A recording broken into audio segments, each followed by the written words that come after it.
Kadako po tayo sa Word of God. Magtatanong po muna ako. Sino po sa inyo ngayon po ang nakakaranas po ng sama ng loob o galit o tampo? Parang hindi napaan yung mukha ng iba, ha? Usapong ano na tayo. Pero honest lang po pwede po kayo magtaas ng kamay o sa isip nyo na lang po. Sino po sa inyo ang nakakaranas po ngayon ng sama ng loob, tampo, galit, offense, mula po sa ibang tao? Meron po ba? Ay, brave soul. Ayan, okay. Okay po. Normal po ata, no? Normal po sa ating tao, sa ating mga tao na may relasyon, na makaranas po ng iba't ibang mga hurt, iba't ibang mga sakit, sama ng loob. Parang parte na po ata talaga ng buhay yun, ano? Pero ang tanong ko po, paano po pag ang sakit at sama ng loob na ito ay naranasan natin sa loob ng church? Paano po kung ang sama ng loob o pagka-offend ay nakita natin sa mga tao sa church? Yan. So yun po ang pag-uusapan po natin sa umagang ito. Church hurt. Yan. Para nung huli ko po tayo dito, ang pinag-usapan po natin, depression, ano? Hindi ko po alam kung ano po tawag ko dito, no? Mga mensahe natin. Ano? Naalala ko po nung last month po, iba po talagang nasa isip kong i-share ngayong umaga. Sabi ko nga kay Mama, Mama, excited na ako, may topic na ako para sa sermon. Saya-saya ko. Kaso kinagabihan po, nung nag-i-imagine ako na i-share ko, iba. Ang lakas ng kabog ng dibdib ko. Parang sinasabi sa panalangin na hindi yan ang topic natin. Hindi. At ang una pong pumasok sa isip ko po nung nananalangin ako ay hurt. Hurt. Yun ang pag-uusapan natin. Sakit. Sakit. Lalo na sa mga kasama natin sa church. Ano po? Ay. Sa totoo lang po, ayoko po sana talaga ng topic na to. Kasi po, masakit eh. Di ba po?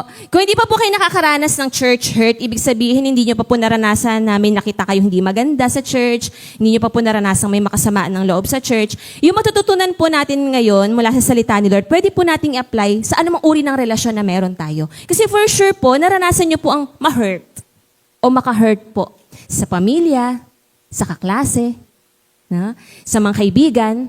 Kaya pwede po natin siyang i-apply. Pero sa mga sandaling ito po, ang maging focus po natin is paano kapag ako ay nasaktan sa loob ng church. Alam ko po, hindi po ako yung best na dapat mag-share ng message na ito dahil alam ko po sa ilang mga pagkakataon ay nakasakit din po ako ng mga kasama o ako rin po ay nasaktan ng mga kasama.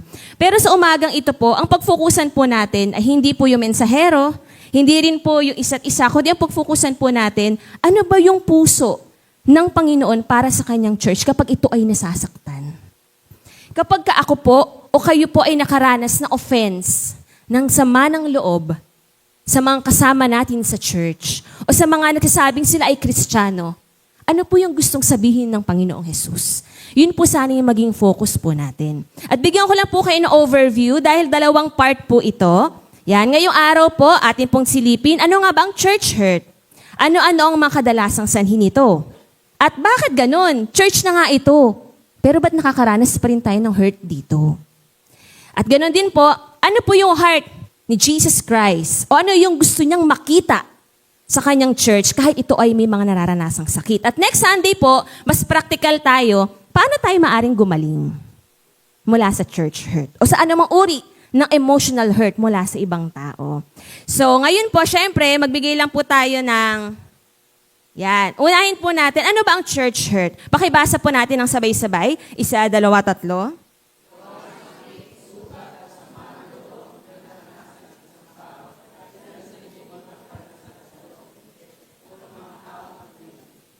Yes. So, yun po ang church hurt. Sabi po dito, sakit, sugat o sama ng loob na naranasan natin, negatibo yon, naranasan natin yon sa loob ng church o sa mga taong bumubuo ng church.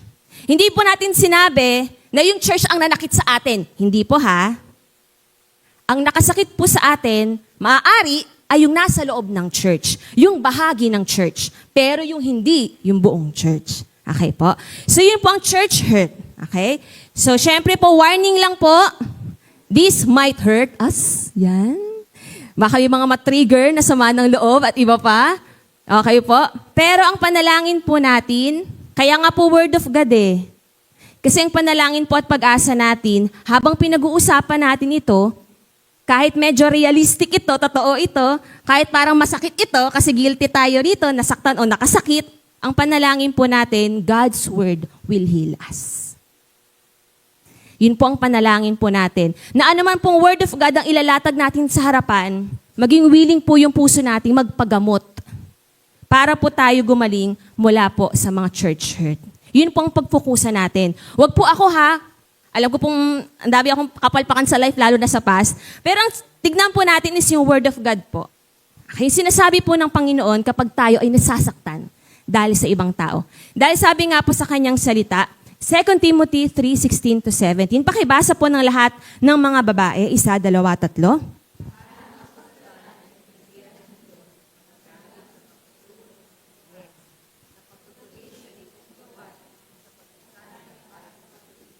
Yun. Sabi po dito, yung Word of God po ay magagamit sa pagtuturo ng katotohanan, sa pagtutuwid, at sa pagtitrain sa atin para magkaroon po tayo ng malinis na buhay. Word of God. At ang Word of God po, sabi po sa kanyang salita, para po yung double-edged sword. Tumatagos. Yan. Kaya po, maging willing po tayong saksakin ng salita ng Panginoon. No, parang espada po, matalas po yan, ano? Tumatagos yan. At ganoon din po, sa course po ng ating pag-uusap, hayaan niyo pong masaktan tayo sa salita ni Lord. Kasi yun po yung magpapagaling sa atin. Sabi nga po sa Kawikaan 3:11-12, huwag nating hamakin yung pagtutuwid ng Diyos kasi pag mahal niya, tinutuwid niya. Pag mahal niya, pinagagaling niya. Okay po. Yun po, tayo po muna ay tumayong lahat po. At hingin po natin ang tulong ng Panginoong Hesus. Tayo po yung manalangin. Ama sa langit, sa pangalan ng aming mapagmahal na Panginoong Hesus at sa tulong po ng Banal na Espiritu, kami po ay nagpapakumbaba sa harapan mo po. Saliksikin mo po ang aming mga puso, Panginoong Hesus, at ihanda mo po kami sa anuman pong nais mong sabihin sa amin. Kung may mga kasama po kami ngayon na may mga kasamaan ng loob, katampuhan, nagsistruggle, Lord God, sa sama ng loob, o kung wala man, Panginoon, pero nakakakita ng mga ganun sa paligid, Lord, katagpuin po kami ng iyong salita. Breathe life, hope, love, healing sa aming mga puso at sa iyong church. Salamat po sa pangalan ni Jesus. Amen. Praise God po. Makakaupo na po tayo. So una pong tanong, ano po ang kadalasang pinanggagalingan ng church hurt? Bakit tayo na-offend? Bakit tayo nasasaktan? Pasadahan lang po natin ng mabilis. Ay, nauna na siya. Sige, latag ko na po na isang bagsak. Ayan. Ito po yung unang batch. Una po, kaya tayo nakakaranas ng pain sa church, na-offend sa mga tao, kasi una, may pagkakaiba po tayo. Maaari iba-iba po tayo ng ugali. Iba-iba tayo ng paniniwala. Iba-iba tayo ng level ng sensitivity. Iba-iba tayo ng maturity. No po? Sa akin, okay to, sa'yo hindi. Pag pinagsama tayo, patay na. Di ba po? So pwede pong ganun. Pwede nagkakasakitan po tayo, kahit hindi sa church, kahit sa family, kahit sa magkakaibigan. Pag may pagkakaiba tayo, tapos hindi po natin na-handle ng may wisdom, maaari po nating masaktan, ma-offend ang isa't isa. Kasama po the number 2, ungodly testimonies. Pwede pong na-offend tayo sa mga tao sa church kasi may nakita po tayo sa kanila na parang hindi naman makajos yung ugali na yan. Parang hindi naman makajos yung pananalita na yan. Ginagawa ba ng Kristiyano yan? So may nakikita po tayong hindi kalugod-lugod sa Panginoon na ginagawa ng kasama natin. Now hurt po tayo. Bukod po doon, ayan, unfair treatment, ayan, pwede rin po yung mangyari kahit sa church, no? Yung diskriminasyon, yung panlalait, na po. Yung parang mga bagay na unfair, hindi man lang tayo nabigyan ng chance magpaliwanag, ipagtanggol ang ating sarili, di ba po? Neglect, or yung feeling na out of place. Nasasaktan tayo minsan sa church kasi pakiramdam po natin tayo ibaliwala. Tayo po hindi napapansin. Yan. Bukod po doon, yan, bagsak na natin. Number 5, 1, 2, 3. Rejection. Yan po. Sa church, pwede rin po tayong ma-reject, makaramdam ng feeling ng rejection. Di ba po? May sinadjust tayo, hindi pinakinggan. May nararamdaman tayo, hindi nirespeto. Di ba po? Pwede rin tayong ma-reject ng mga tao sa church. Lack of trust. Yung pakiramdam na, hindi ako pinagkakatiwalaan ni MJ ah. Parang walang tiwala naman sa akin si Naipilita. Yung ganong feeling, no po? 7, nagtiwala ka naman, kaso nasira. Pwede din pong maranasan sa church yun. Nagtiwala tayo ng sikreto. Aray ko, sorry po. Pasensya na po sa mga nagawan ko ng kasalanan na ito. Pero hindi po, halimbawa, di ba nagtiwala po tayo ng sikreto na pinagdadaanan natin, minsan prayer request, tapos na-share sa iba. Tapos nalaman natin, syempre po yung tiwala natin, di ba, nasisira po. Legalism. Ito po, yan. Ibig sabihin po yung kapag sa church, masyadong mahigpit sa mga batas at tradisyon na maaaring nakakasakit na pala. Nagiging hindi na siya biyaya, kundi batas na. Pasensya na po. Next one natin, English, factions. Pagkakampi-kampi. Siguro po nagkampi-kampihan tayo dito, no? Try ka nga po. Ay, try nga. Kampi-kampihan. Kahit nga po sa magkakaibigan, sa family, ganyan, di ba? Kampi-kampihan, isa lang naman yung kaaway mo, pero mamaya 5 na silang sumusugod sa'yo, di ba? Dalawa lang naman yung kasamaan mo na loob, magugulat ka. 10 tao nagpo-post tungkol sa'yo. Di ba? Kampi-kampihan to. Pag galit ako, galit din sila sa'yo. Di ba? Ganon. At nakakasakit po yun, kampi-kampihan. Okay, kapit lang po, no? Lack of support. Yung pakiramdam po na kulang ang support ang nararamdaman natin mula sa mga kasama natin. Financial support, pwede rin naman. Pwede rin. Kaya nga lahat na uri na pangangailangan, pakiramdam natin, sana sinusuportahan ako ng mga churchmate ko. May problema ako, sana maramdaman ko na nakikare sila, pero parang hindi. Parang ganun. Parang naghihirap ako, pero parang walang tumutulong sa akin. Yung ganung feeling po. No? 11 po. 1, 2, 3. Sakit yan. No po? Negatibong panghusga sa atin. May tama pong panghusga kasi mismo nga po ang Diyos natin, judge po siya, di ba? So, may panghusga pong tama. Okay? Pero may panghusga pong mali. At minsan, biktima po tayo niyan kahit sa church. Yung nahuhusgahan po tayo ng mali. Okay po? Okay, ito po. 1, 2, 3. Okay. Nakakasakit po kahit sa church ang chismis. At paninirang puri. Isa po ata to sa mga pinakamasakit. Kasi wala kang kaalam-alam, biktima ka na po pala nito. Kahit sa church po, posibleng mangyari ito. Sabi nga ng nanay ko lagi, humble po yung nanay ko, sinasabi niya, anak, yung mga nanay, sakit talaga namin yan. Kasi gano'n talaga eh. Kasi, nasa age of life, gano'n, pinag-season of life, na Pero natatawa ako, sabi ni mama, pero alam mo, pag kami ganyan kami, pinag-uusapan namin yan, nag-aaway kami kung kailangan, nagsasabungan kami kung kailangan, gano'n. Pero di ba normal po yun? Sa church setup din po, may mga chismis. May mga paninirang puri. At napakasakit po niyan sa totoo lang. Ang sakit po niyan. Ako din po dati, pag nararanasan ko po yan, hindi po ako perfect ha, minsan deserve ko naman po. Pero masakit pa rin. Magugulat ka na lang, may sinabi pala yung mga tao na sinabi mo, hindi mo naman sinabi. Kumakalat na ganito yung ginawa mo, hindi mo naman ginawa. Ang tingin tuloy sa iyo ng mga tao. Ang sama mo. Naalala ko po nung youth president ako sa ministry, nagulat ako, may inaabot akong isang kabataan, tinatsaga ko po siyang i-follow up, dinadalaw sa bahay, ganyan. Tapos isang araw na lang, nagulat po ako, iniiwasan na niya ako. Hindi na siya umattend, nawala na siya. And then, years after, doon ko po nalaman na kaya pala, may narinig siya tungkol sa akin na hindi naman tama. Pero, na-turn off siya sa akin, umalis siya, nagalit siya sa akin. Ang sakit po nun, Siguro po iba rin sa inyo, biktima po ng ganon. Yan, masakit po talaga yon. Kahit sa church, it's possible po. Abuse o abuso. Ano po? At syempre, unmet expectations. Yung may ma-expectation po tayo sa isa't isa na hindi po nangyayari. Maaari po yang makasakit. Yan. So, ang tanong po, bakit nararanasan natin yan? Church na nga ito. Church na nga ito eh. Bakit may ma-offense? Bakit may mga negative na ganun? Isa na po ang pinakasagot dyan. Okay po, kasi ang church ay hindi ang Diyos.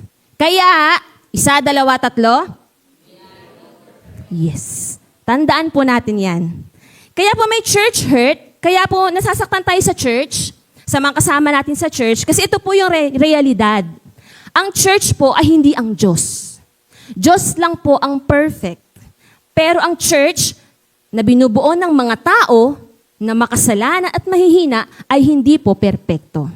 Kaya po hindi perpekto ang church. Kaya po pwede tayo makakita ng mga negative sa isa't isa kasi hindi po tayo perpekto. So hanap ka ng perfect church, yung ka magpa-member. Tignan mo, di na yan perfect. Di ba? Ano mo talaga wala pang perfect na church kasi wala namang perfect na people. Di ba po? Na po, sabi nga po ng isang pastor na napakinggan ko, the church is not God. Ang church, binubuo yan ng mga tao. Review lang po tayo, ayon po sa salita ng Panginoon. Yung church po, hindi lang po siya building na church. Okay? Yung church po ay body of Christ. Sa Tagalog, ano pong Tagalog ng body of Christ? Katawan ni Kristo. Okay po? Naglagay po ako ng mga sample verse dyan. Sinabi po dito sa salita ng Panginoon, tayo po ay tinawag na maging bahagi ng katawan ni Jesus Christ. Kung tayo po ay kumilala sa Panginoong Yesus, ibinigay ang ating buhay sa Kanya, tayo po ay tinawag na maging bahagi ng Kanyang pamilya, ng Kanyang church, ng Kanyang katawan.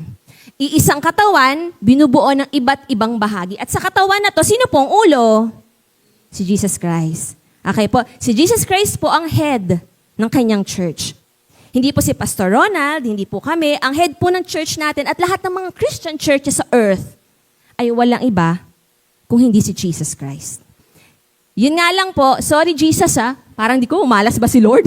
Pero ang bubuo ng Kanyang katawan ay tayo mga believers, tayo mga followers. So parang ganito po yan, ang perpekto po sa church, yung ulo lang.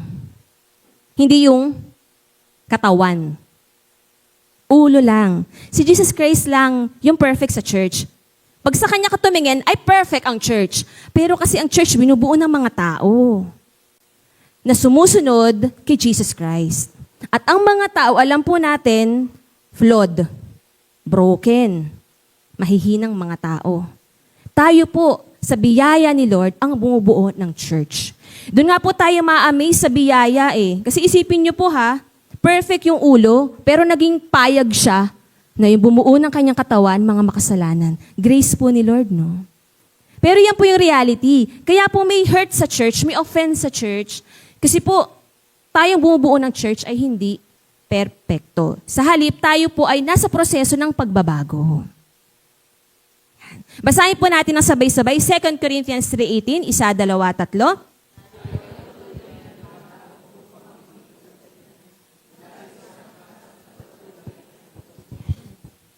Ang church po ay hindi perpekto, pero ito ay pinagtsatsaga ang baguhin ng perpektong Diyos, perpektong ulo na si Jesus Christ. Tayo po ay binabago niya araw-araw. Kaya nasa proseso po tayo ng pagbabago, hindi tayo perfect. Kaya paminsan-minsan, tayo po ay nagkakamali, nagkukulang, nasasaktan. Na po. Sabi po sa Ephesians 5:25-27, kung nabasa niyo na po ito, i-compare po yung iglesia o church sa bride. Yan. Sino dito po yung naging bride na? Yes. Noong 1872, joke lang. Bride po, di ba yung bride po ay babaeng ikinakasal? Ang church po sa Ephesians 5:25-27, kinompare po ang church sa bride ni Jesus Christ. Tayo po yung babae na ikakasal sa ating Panginoong Yesus. At sa pag-umasabi po dito sa Ephesians 5:25, kung paano daw pong minamahal ng lalaki ang kanyang bride, ganon din po mahal din po ni Jesus Christ ang kanyang bride, ang iglesia, ang church. Kaya namatay siya para sa kanyang church. Ibinigay niya ang buhay niya para maligtas ang mga bumubuo ng kanyang church. At sabi po sa huling part nun, kaya ang goal ni Jesus Christ, i-ready yung church niya. I-purify yung church niya para balang araw, parang kinakasal, di ba po? Hindi pa kasi ako kinakasal Pero di ba po, pag may mga kasal, ano po yung isa sa mga pinaka-dramatic na moment? Ay, para alam na alam ni Van. Naglalakad yung bride. Huy. Di ba yung isa sa mga pinaka-dramatic na moment, kapag yung bride, naglalakad na sa aisle, aisle yun, no? Aisle, tapos naka-white siya. Kaya po white ang kinakasal na bride, ano? Kasi parang niyang pure, buo sa kanyang groom. Ay, di ba po yung mga lalaki, kahit ang lalaki, pero anong nangyayari sa kanila, pag nakikita nila yung bride nila, naglalakad. Sa totoo lang po, sa lahat na ng mga ikinasal, sino po sa inyo na nakita niyo yung asawa niyo, yung mapapangasawa niyo naglalakad sa altar, napaiyak po kayo? Sino po yan? Taas po kamay. Napaiyak nung nakita niya yung kanyang bride. Uy, ayaw umamin. Uy, Jomer, grabe ka naman. Di ba po? Yung mga loki lang, O yung atapang atao kunyari, no? Pero, di ba? Ganun po yung feeling ng lalaki. Kapag ka nakikita niya, yung bride niya naka-ready para maging isa na sila. Parang ganun daw po yung church natin kay Jesus Christ. Tayo yung bride. At habang hindi pa siya bumabalik sa earth para tubusin tayo ng ganap, ang goal niya, ma-purify yung church through His Word. Malinis ang church. Maituwid ang mga bumubuo nito. Mabago ang buhay ng mga bumubuo ng church. Kaya po, hanggat hindi pa po nangyayari yung pagtatagpo natin, hanggat wala pa si Jesus Christ, masakit na katotohanan, hindi po magiging perfect ang church. Hanggat hindi pa tayo tinutubos ng ganap ni Jesus Christ, hindi niya pa tayo kinukuha, hindi pa tayo nagsasama at tumitira sa langit, lagi pong may kasalanan, lagi may kahinaan. Kaya basahin po natin ang sabay-sabay, 1, 2, 3. Yun. Kaya po may church hurt kasi po imperfect tayo. Kaya nga kailangan natin pumunta sa church. Nagigets niyo po? Marami pong umaalis ng church kasi po may hindi sila nakikitang maganda. Pero kaya po may church na daan natin kasi si Jesus Christ na head, tinatawag niya tayo to worship Him, to know Him.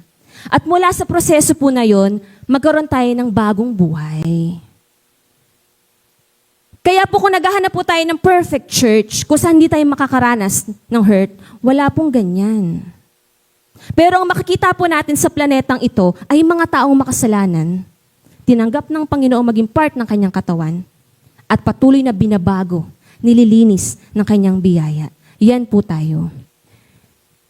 Kaya nga po sabi po, for as long as humanity has been sinful, the church has been imperfect. Wala talagang perfectong church. Sampulan lang po natin, even po yung mga church ng New Testament times, ay nagkaroon din po ng mga issues nila.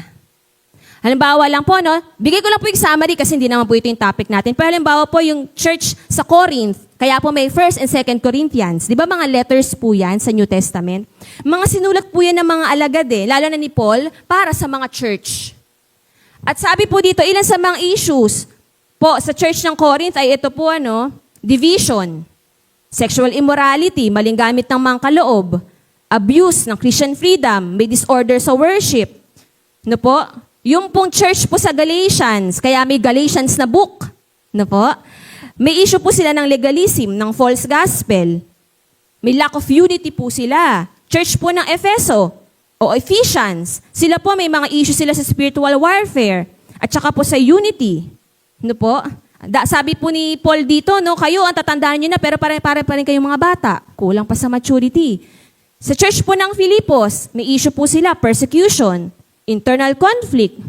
Po, kahit mga leaders nag-aaway-away. Po? Sa church po ng Colossus o Colossians, may mga maling katuruan, may legalism. Sa church po ng Thessalonica, nalilito sila sa mga pangangaral, sa mga doktrina, laziness. Pati yan, issue pala yan nila, Church po sa Roma, okay po. Sila po yung law versus grace, ang issue nila, yung mga Hudyo, gusto nila ang gawin ng mga Hentil, yung mga tradisyong ginagawa nila. Kaya nagko-conflict sila. Marami pong nangyayaring conflict po dyan. Yung Church of Rome, sabi po, nagka-struggle sa kasalanan.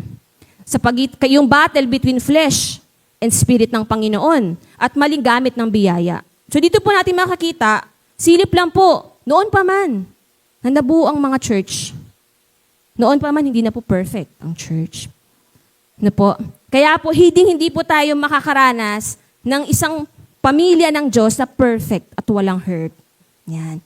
Kaya po sa lahat po ng ito, dito po tayo magtapos.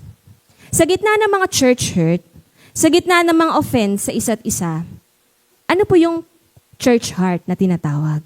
Ano po yung puso ni Jesus Christ para sa kanyang katawan? Ano yung gusto niyang makita?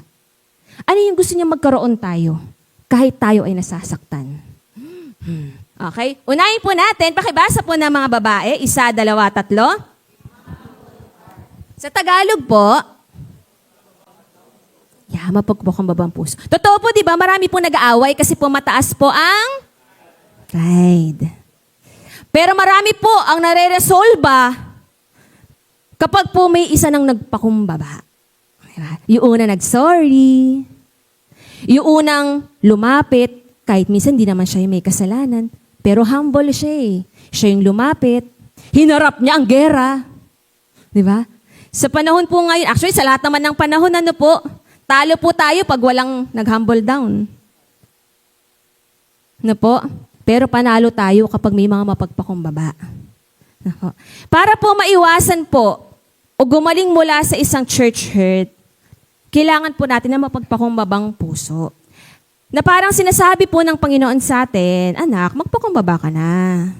Church, magpakumbaba na. Be humble.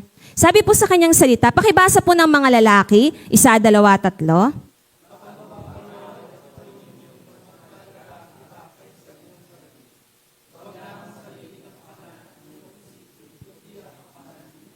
Yun, ang ganda po ng ng picture niya sa isang mapagpakumbabang tao, no? Ang isang mapagpakumbabang tao daw po, sabi, itinuturing niyang mas mahalaga yung iba kaysa sa sarili niya.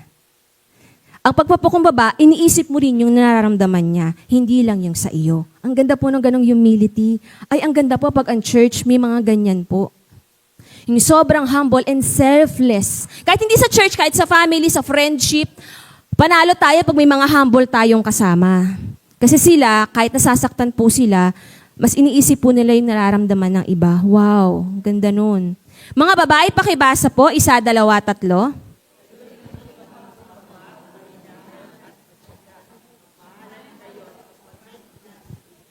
Yun! Pakibasa po yung huling part. Ano daw po? 1, 2, 3. Magpasensya sa isa't isa. Uy!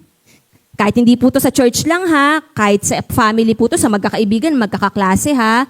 Tinatawag po tayo maging humble. Maging mahinahon, wag away agad, wag chismis agad po. Ano po, ayaw po ni Lord dyan, no? Maging mahinahon po, kumalma at maging matyaga. Maging matyaga sa isa't isa. Ay Lord, tulungan niyo po ako. Pakipagtyagaan niyo rin po ako. Magtyaga po tayo sa isa't isa. Magtyaga po tayo na tanggapin ng isa't isa. Magtyaga po tayong bigyan ng isa't isa ng chance na maituwid nila yung pagkakamali nila.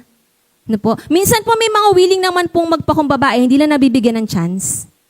So minsan kasama din po yun sa pagpapakumbaba, yung maging matyaga po tayong bigyan, kung halimbawa si Ate Diana ng pagkakataong malaman niya nararamdaman ko at mabigyan ko siya ng chance.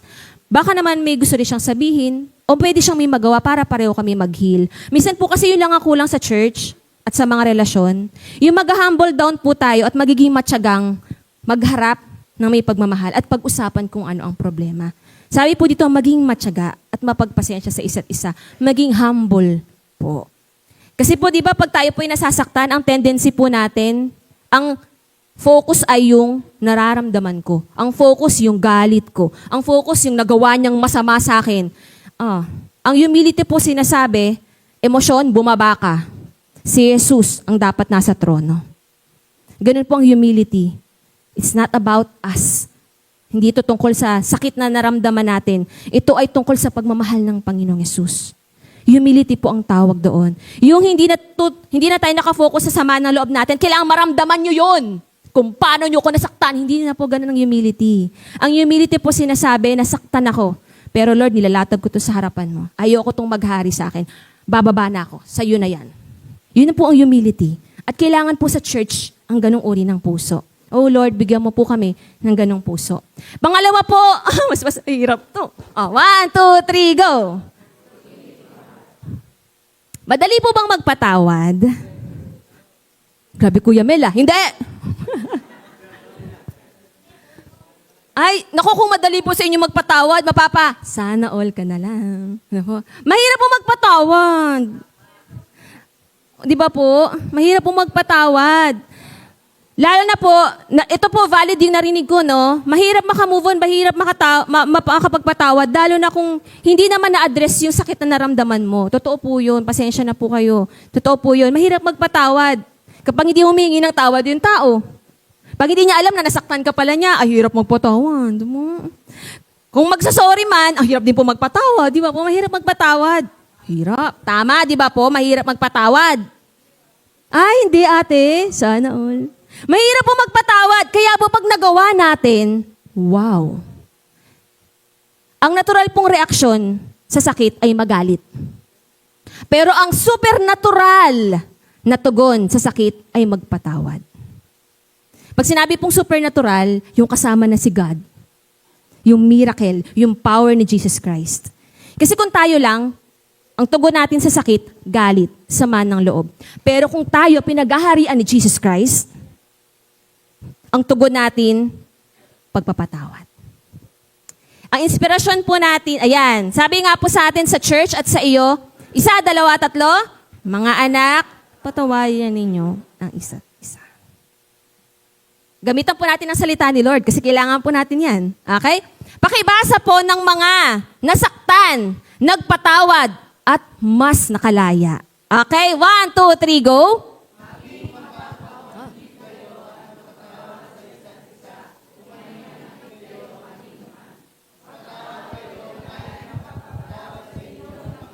Yun! Sabi po, maging mapagpaumanhin tayo sa isa't isa, magpatawad sa isa't isa. Kung papaanong tayo, pinapatawad ng Diyos. Pakibasa naman po ng mga nagsastruggle dito, pero dahil salita to ni Lord, susubukan ko. Okay, 1, 2, 3, go!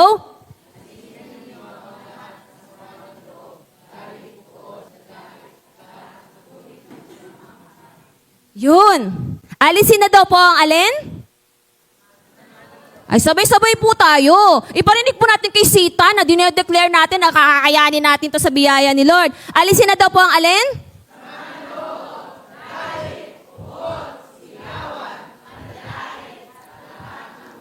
Yung. Yan. Yan po ang kalooban ng Diyos para sa atin. Kahit hindi taga-church. Pero sa tao, kalooban po ni Lord, huwag tayong mapuno. Huwag tayong mabuhay sa sama ng loob at galit. Ay. Okay? Ang karutog po. Okay, sabay-sabay tayo. Ano pong gagawin natin kung di tayo mapupuno ng galit? 1, 2, 3. Yes. Yes. Sa halip daw po, maging mabait sa isa't isa. Maging mahabagin sa isa't isa. Sabihin po na mahabagin, di ba maawa po tayo sa isa't isa. Bago po tayo magalit, ay Lord, tulungan niyo rin po ako. Try po natin intindihin pa ang isa't isa, di ba po? So yun po, magpatawad po tayo gaya ng pagpapatawad sa atin, ni Jesus Christ. Napansin niyo po yung dalawang verse na binasa natin. Ang laging huli, sino po ang halimbawang sinusundan? Si Jesus Christ. Sabi po sa binasa natin kanina, magpatawad tayo, kagaya ng pagpapatawad sa atin ng Diyos. Sinabi rin po dito, magpatawad tayo, kagaya ng pagpapatawad sa atin ni God. Totoo po, ang hirap magpatawad. Pero mas mahirap pong mabuhay sa galit. Mas mahirap pong mabuhay sa sama ng loob. At ang una po hakbang para makalaya doon ay yung mag-decide po tayo magpatawad. Sabi nga po doon sa movie na The Forge, forgive by choice, not by emotions. Forgive by choice, not by feelings. At ang inspirasyon po natin, yung pagkapatawad na nararanasan natin mula sa Panginoong Yesus. Imagine niyo po, ang daling magalit sa ibang tao eh. Ang dali po na hindi magpatawad. Pero kung iisipin lang po natin yung lawak ng pagpapatawad na natanggap natin mula sa Panginoong Yesus, di ba maliliit po yung galit natin? At maiisip natin, anong karapatan ko na hindi magpatawad? Kung yung Panginoong Yesus nga, pinapatawad ako. Sabi po sa salita ng Panginoon, kung gaano daw po kalawak ang hilaga sa timog, ganon daw po kalawak ang pagmamahal ng Panginoon. Kung gaano kalawak ang silangan sa kanluran, ganon siya nagpapatawad. Tanong ko po, nasusukat po ba yung distansya ng east to west? Hindi po, di ba? Infinite po yan. Ibig sabihin, ganun po ang pagpapatawad ni Jesus Christ para sa atin. Bakit tayo magpapatawad? Tanggalin na po natin ibang mga dahilan. Ang unahin po natin, kaya ako magpapatawad by decision, ay dahil ako ang unang pinatawad ng Panginoong Yesus. Yung mga tao po, na mas na-appreciate yung grace ni Lord, sila po yung mas nagkakaroon ng power to forgive. Pero yung mga tao po na nakokonsume ng kanyang sarili, ng kanyang galit, sila po yung mga tao ayaw magpatawad. Pero ipasok niyo po si Jesus Christ sa equation, at si Jesus Christ, yung ulo, yung puso, kaya pong magpatawad. Yan po ang kalooban ni Lord para sa ating church at sa ating lahat. Pangatlo po, ano po ang gusto ni Jesus Christ na magkaroon tayo sa church? 1, 2, 3. Sa Tagalog po,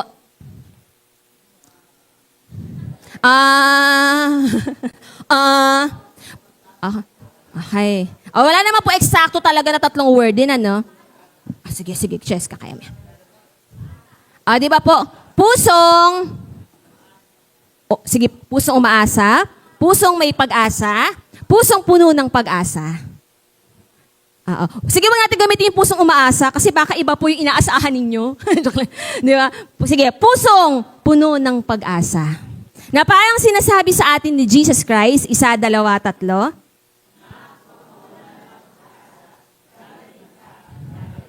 Yes. Sa totoo lang po, ang hirap makawala sa sama na loob sa galit Lalo pag lumalaki pa lalo sa paglipas ng panahon, hindi na-address, hindi po nahaharap, hindi nagagamot. Ano po, ang dilim po niyan Kaya minsan parang isipin natin, kaya ko pa bang lumaya mula sa galit? Alam niyo po, nung high school ako, anak po ako ng pastor, pero maldita po ako Natural ako maldita Naalala ko po, wala na naman si Papa, po. Pero si Papa Pastor, alam niyo po, ang dami ko pong kaagaw sa tatay ko. Ganun yung feeling ko nung high school ako. Ang dami umaagaw na atensyon ng tatay ko. Ang dami, basta yun. In short, galit na galit po ako, selos na selos ako. Alam niyo po, ganito po ang tactic ko noon, nung high school ako. Hahanapin ko yung mga gamit ng tao na yan. Sasabutahin ko yan. Ang gagawin ko, maghahanap ako ng ebidensya laban dyan. Tapos minsan itatapon ko yung ganito niya. Salbahay po talaga ako. Sorry na. Hindi ko naman naulit na po yun. May mga ganun, salbahay po talaga ako. Po, kasi ang hirap may ganong sama na loob galit Sa family din po namin, hindi perfect no? Lahat dumadaan sa mga sama na loob galit. At dumating po sa punto na nung ako po'y lumalaki na-realize ko, kahit pala pastor's family, may nakakaranas din ng mga sama na loob sa mga tao. Ang sakit po pala nun. Kasi ang struggle po ng pastor's family, hindi mo pwedeng hindi ka pwedeng magalit. Parang hindi mo siya pwedeng, hindi ka pwedeng makipag-away. Si Papa po, tataka po ako, isipin niyo si Papa, ang bait-bait po nun Pero nung kabataan po ako, ang dami ko narinig na negative tungkol sa tatay ko. Ang bait-bait na nung tatay ko. Si Pastor Joe. At ang lagi sinasabi sa akin ni Pastor Joe, hayaan mo na anak, hayaan mo na sila. Kasi minsan sabi ko, Papa, hindi pwede. Mali yung sinabi nila. Bakit sila ganun? Hindi ka naman ganun. Hindi po. Si Papa, anak. Sabi niya, okay lang yan. Sabi niya, hayaan mo sila. Si Lord ang bahala sa kanila. Laging ganun. Kaya kapag nakakulong ka po sa ganung galit, lahat nakikita mo hindi maganda, naramdam mo hindi maganda, parang hirap pong isipin na matatapos pa yun. Yung mga nagsabi po kanina na nakakaranas ng sama ng loob, di ba hindi po madaling hawakan yan? Kung pwede lang talaga Na parang ito lang yan, ito yung sama na loob ko, pag ginanyan ko, wala na, okay na. Hindi po kasi ganun di ba? Yung sama ng loob, yung galit, yung backslide sa faith, ibig sabihin, tumatalikod at lumalayo sa Panginoong Yesus. Kasi nawala na po sila ng pag-asa. Na yung sakit nila, mapapakinggan, ma-address, gagaling. Ang hirap po niyan. Pero ang puso po ni Jesus Christ para sa kanyang church ay huwag mawala ng pag-asa. Huwag po tayong mawalan ng pag-asa. Kung hindi pa po natin naranasan yan, siguro po nakakita na tayo ng nakakaranas ng ganyan. Sa paligid natin, may mga magkakaaway, may mga ganyan po tayo na magkakaaway sila, nakikita natin, nasasaktan tayo para sa kanila. At iisipin natin, paano kaya sila magbabati? Paano kaya sila magkakaayos? Sa family man po yan, sa school man yan, may mga magkakaaway, paano yung magbabati? Diba po? Ang pag-asa po natin ay ang Panginoong Yesus. Huwag po tayo mawawala ng pag-asa na ang mga sugat ay gagaling. Sabi po sa kanyang salita, 1, 2,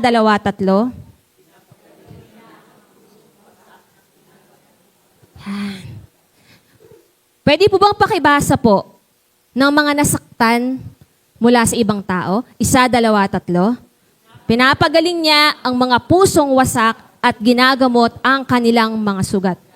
Church family, ito po yung pag-asa natin. Kahit hindi tayo perpekto, nakakasakit tayo, nasasaktan tayo, ang pag-asa natin, kapag may sakit, may manggagamot. Ulitin ko po kapag may sakit tayong nararamdaman, may manggagamot tayong malalapitan. Si Jesus Christ po yun. Si Jesus Christ po ang number 1 solution sa lahat ng uri ng galit at sama ng loob. Kasi siya po ang nagpapagaling nito. Kumain man po tayo na napakaraming comfort food. Manood man tayo napakaraming K-drama para mawala ang ating mga galit at sama ng loob. Hindi po niyan magagamot ang pusong wasak, ang pusong galit. Pero sabi po dito sa salita ni Lord, yun ang pangako niya, pagagalingin niya ang mga pusong wasak. Yan po ang pag-asa natin. Kung hindi pa po natin nararanasan yan, huwag po tayong susuko. Maniwala po tayo. Ang pag-asa natin, Lord, pagagalingin mo po ang tao na ito na alipin ng kanyang sama ng loob. Lord, pagagalingin mo tong tao na to, nahihirapan siya sa kanyang galit. Gusto niyang makalaya, pero hindi siya makalaya. Lord, hindi kami nawawalan ng pag-asa para sa kanya.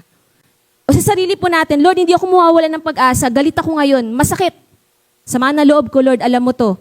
Pero hindi ako nawawalan ng pag-asa na isang araw, ganap mo tong pagagalingin. Yun po ang gusto ng Panginoon sa kanyang church. Sabi po sa Roma 15:13, loobin nawa ng Diyos na nagbibigay ng pag-asa na puspusin kayo ng kagalakan at kapayapaan sa pananalig sa Kanya. Sana po, ano man yung nararanasan nating offense sa church, sa mga kasama sa church, sana po puspusin pa rin tayo ng kagalakan at kapayapaan ni Jesus Christ. Yung faith po natin sa Kanya ang magpagaling sa atin. Kaya wag po tayo mawalan ng pag-asa. Church, gagaling po tayo. Kung may kakilala po kayo ngayon na pakaramdam nyo po kailangan ng healing dahil may church hurt, ito po ideklara natin para sa kanila, gagaling sila. Gagaling siya. Kung kayo po ito, ideklara lang po natin, Lord, gagaling ako in Jesus' name. Dahil po ang Diyos na nagsimula sa atin na mabuting gawa ang tatapos nito. Huling-huli po, ano po ang iyak at heart ni Jesus para sa kanyang church? 1, 2, 3. Yan. Ano po yung sabihin ng thriving? Thriving. O thrive. Joker si Pastor. Uy, may joke si Pastor Ronald. Ano po yung thrive? Tribo, isa pa to nag-joke. Pastor ka din. Ay, sorry. Okay. Pag sabi pong thriving, umuunlad. Kahit maraming hadlang. Pag sabi pong thriving, lumalago kahit maraming pagsubok. Yun po yung thriving. Hindi ka lang nakaka-survive. You grow while surviving. Yan. Ang gusto po ng Panginoong Yesus para sa kanyang church ay magkaroon ng thriving heart. Yung ang ibig sabihin po, ito, 1, 2, 3. Yun. Yan ang thriving heart. Ito po ang gusto ni Jesus para sa kanyang church, sa kanyang mga followers. Nasasaktan, pero magpapatuloy. Nakakasakit, pero natututo, magbabago. Di ba po? Na-offend at nahihirapang magpatuloy, pero mula doon, natuto, na-test ang faith, nag-improve yung character, napatunayan niya na ako ay naririto hindi para sa tao, kundi para sa Diyos. Yung upon testing, alam niyo, upon trial, lumabas siyang gold. Yung iba po kasi pag, di ba kaya nga po may yung refining ng gold, di ba po, para po maging ginto yan, kasi kung hindi po yan ginto, ano pong itsura niyan? Noong mga raw na ginto, di ba para pong putik, para yung alikabok? Maitim, di ba po? Pero kaya po anong gagawin? Didadaan siya sa apoy. Para po ano mangyari habang nasa apoy? Ma-dissolve yung mga hindi talaga ginto, matunaw. Yung mga dumi, yung mga burak, ano pong maiiwan pagkatapos? Pure gold. Purong ginto at ang mahal ng ginto. Ano po? Ganon din po tayo yung pananampalataya natin. Minsan nakakaranas tayo ng church hurt kasi yun pala yung apoy na pupuro sa atin. Sabi nga po sa salita ng Panginoon, kapag tayo po ay nasusubok, basahin po natin ng sabay-sabay, 1, 2, 3.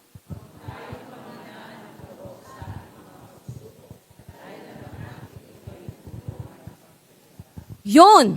Ang pagkakaroon po ng church hurt o sama na loob sa kahit na sino, malaking pagsubok po yan eh. Tama po? Malaking pagsubok yan. Pero sabi po dito, huwag tayong panghinaan ng loob. Kasi yung ganyang pagsubok, ang goal niyan, matuto tayong magtiyaga. Na po. Sabi pa po sa katuloy, at ang pagtitiyaga ay nagbubunga ng mabuting pagkatao. Nasasaktan, usually 2 lang po ang pwede mangyari sa atin. It's either tayo po ay ma-break nito at mawala, o tayo ay ma-make nito, mapalakas nito. Mamimili lang po tayo. Kapag tayo po ay na-offend, dalawa lang pong pagpipilian natin, magagalit ako o magpapatawad. Iuunawa ako o manguusga. Tatahimik ako at idudulog ko na lang kay Lord John o ichichismis ko sa iba para masira yung tao na yon. Lagi lang po tayo may dalawang choice. At sa panahon po natin, sa lahat ng panahon, ang hinahanap ng Panginoon ay yung mga tao na ang pipiliin po ay tama. At madalas po ginagamit ni Lord ang pagsubok ng galit at sama ng loob para po matuto tayong maging mabuti pang mga tao at tagasunod. Thriving heart. Mga kapamuso, kung naririto po kayo, kahit kayo po ay na-offend ng mga kasama natin, o na-offend ko, salamat po. Nandito ka po. Thank you po. Kung kayo po ay nasaktan ng mga leaders, ng mga members ng church na ito, pero nandito pa rin po kayo, thank you po. Thank you po. At kung kayo man po ay nasaktan ko, o nasaktan ng kahit na sino, in behalf po ng church, pasensya na po. Sorry po. Kung may mga nagawa po tayong masakit sa isa't isa, pasensya na po. Kaya po itong mensahe sa atin ng Panginoon, kasi ang gusto niya po gumaling po tayo. Ang galit at sama ng loob, lason po yan sa kahit anong relasyon. Hanggat may presence ng sama ng loob, may papatayin po yan. Si Satan po, John 10:10, naparito siya sa planetang ito, sa mundong ito, to kill, steal, and destroy. At ang isa po sa mga sinisira niya ay yung pagmamahal natin sa isa't isa. Yung pagmamahal natin sa pamilya natin, sa church natin. Ang ginagamit niya pong instrumento, to kill, steal, and destroy that love, sama ng loob, hurt, galit. Kaya po ang panalangin ng Panginoon, magkaroon tayo ng mapagpakumbabang puso. Puno ng pag-asa. Yan po, nagpapatawad at umuunlad kahit nasasaktan. Sa ating pong pagtatapos, mamimili na lang po tayo. Saan tayo mag-focus? Church hurt o church heart? Sanang piliin po natin ay yung church heart. Yung heart ni Jesus para sa kanyang church. Ganito po kamahal ni Jesus ang church. Pakibasa po natin ng sabay-sabay. Efeso 5:25, 1, 2, 3.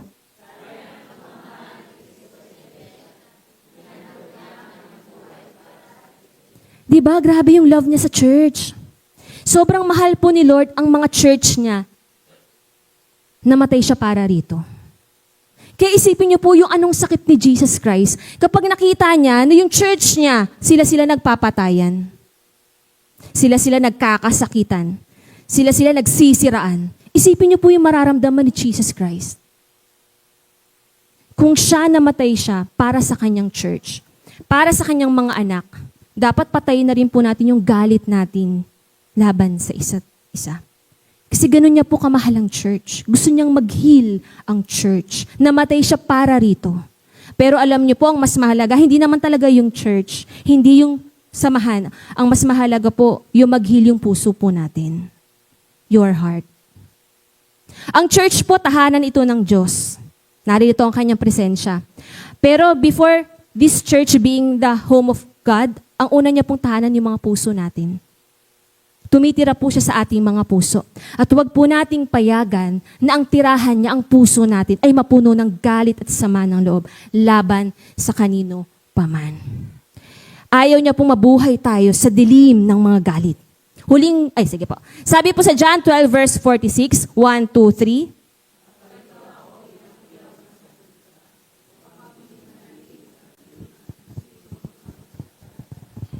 Si Jesus Christ po, ang ilaw ng sanlibutan. Ayaw niya pong manatili tayo sa dilim. Ang galit at sama ng loob ay napakadilim. Tama po. Ang dilim niyan, ang sakit niyan. Pero kaya po siya naparito para hindi na po tayo mabuhay sa sama ng loob at sa galit. Gusto niya pong liwanagan lahat ng sakit na nararamdaman natin. Ito po yung closing illustration ko po. Yan. Nabalitaan niyo po ba ito?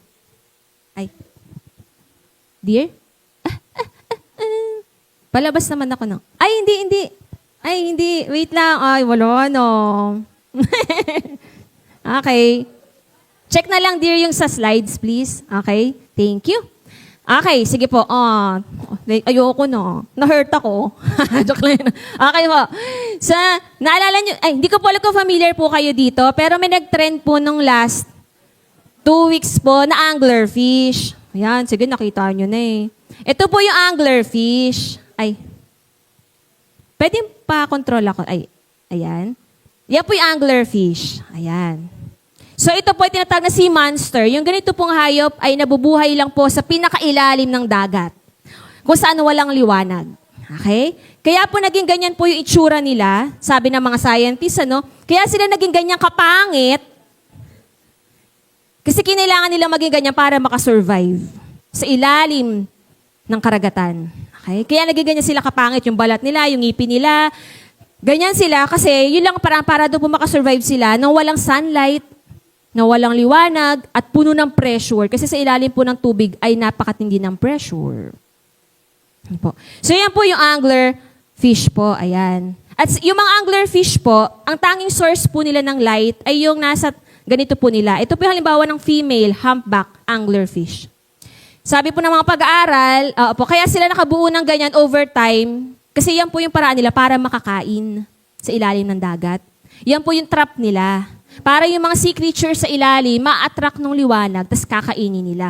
Nakita niyo po yung mga bibig po nila, nakita niyo po yung mga bibig nila, ano po, ang lalaki. Kaya po nilang kumain, lumamon daw ng mas malaki sa kanila ng 2 to 3 times. Ganun siya na stretch, nilalamon niya. Ano po? Yan po yung angler fish. Actually, matagal na po may angler fish sa ilalim ng karagatan. Pero bakit siya nag-trend? Nag-trend po siya kasi po, sa unang pagkakataon daw po, ayan, nakita daw po for the first time yung anglerfish nang wala sa ilalim. Umibabaw daw po siya sa dagat. First time daw po na-capture ng camera na ang isang anglerfish na nabubuhay sa dilim ay umangat sa taas para makita ang liwanag. Naiintindihan ko po na may scientific explanation po yung mga ganito. Na po? At maraming dahilan. Hanggang ngayon, hindi pa po nila alam bakit siya nag-surface. Pero namatay din po siya agad. Yun yung masakit doon. No? Nung siya po ay nakunan ng mga mandaragat na scientists, nagulat sila, kinunan po ito.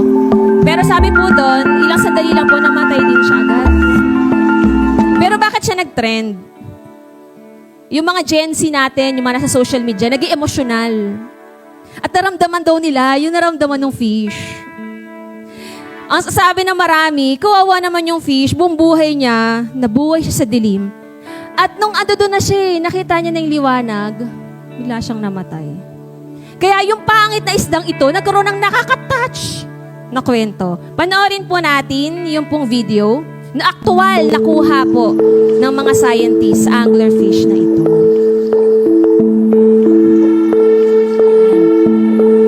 So, yan. Actually, nag-surface naman daw po siya. Cute pa? Cute ba? Ayan po siya. Ayan. Pero ang estado niya raw po nung nakita siya ay mahina na po talaga. Kaya hindi na po siya nakasurvive. Namatay na rin po siya agad. So ito po si anglerfish, papunta siya sa liwanag. Ayan, pa-surface po siya sa liwanag. Nakikita niyo po yung ray of light. Ayan, kasi malapit na po siya sa liwanag. Ayan.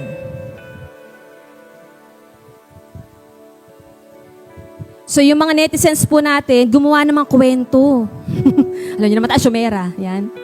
Ayan po yung sa actual na itsura ng anglerfish, ano.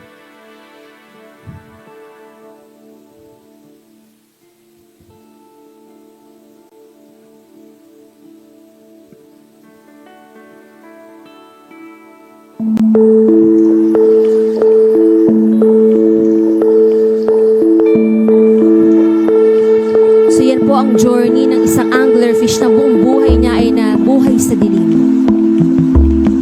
Pero naranasan po umakyat sa liwanag. Pero pagkatas nun, namatay din siya agad. Yan.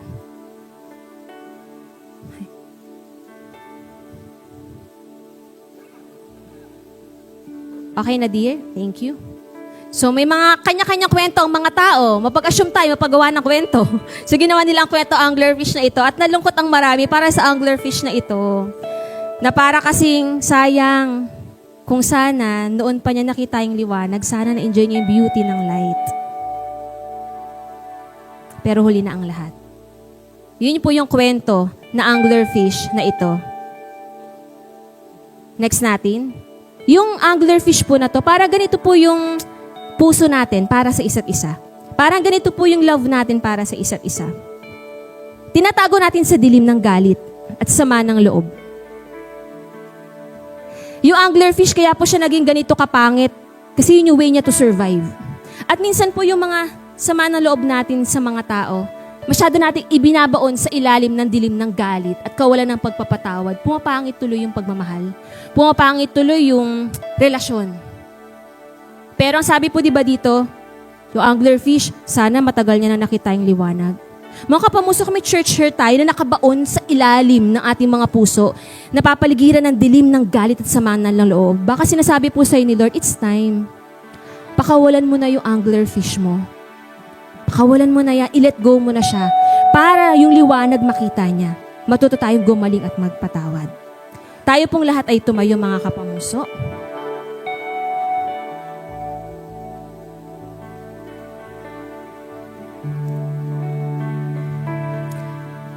Tandaan po natin, ang puso po ni Jesus ay mag-heal tayo. At ang healing po na ito starts with us. Starts with you. Kaya nga mga pamuso, tayo po yung magpakumbabang lumapit sa ating Panginoon. Kilala po natin ang ating mga puso. Magpasiliksik po tayo ng ating puso sa Panginoon. Kung meron po tayong naranasang hurt, offense, sama ng loob sa ating mga kasama sa loob ng church o kahit sa labas.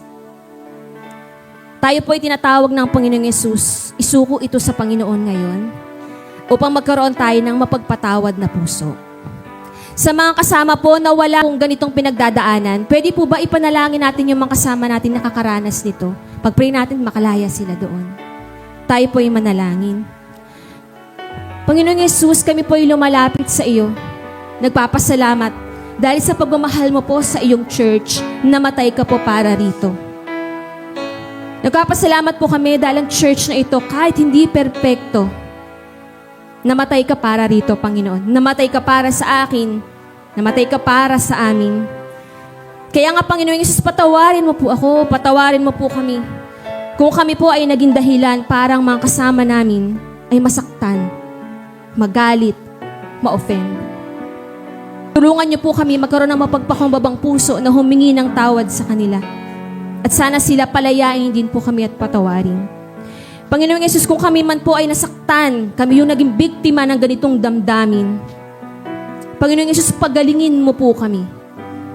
Pagalingin mo po ako. Pagalingin mo po kami. Huwag mong payagan na maghari ang espiritu ng galit, sama ng loob, paghihiganti, paninirang puri, kasinungalingan, pagkakampi-kampi at pag-aaway sa church na ito. O Panginoong Yesus, wasakin mo, Panginoon, ang pagkakampi-kampi, ang dibisyon sa church na ito, ang mga samaan ng loob, pagalingin mo na, Panginoong Yesus. Sirain mo ang plano ni Satanas na sirain ang aming samahan. Wasakin mo yun sa pangalan ni Jesus. In Jesus' name, Lord, in Jesus' name. At sa mga kasama namin na nakakaranas ng ganitong sakit, hindi man sa church, pero sa kanilang pamilya, sa kanilang mga pagkakaibigan, Lord, we pray for peace, forgiveness and healing para rin po sa kanila. O Panginoong Yesus, maghari ka sa aming mga puso. Pagalingin mo po kami, Panginoon. Tara mga kapamuso, awitin po natin ang panalangin.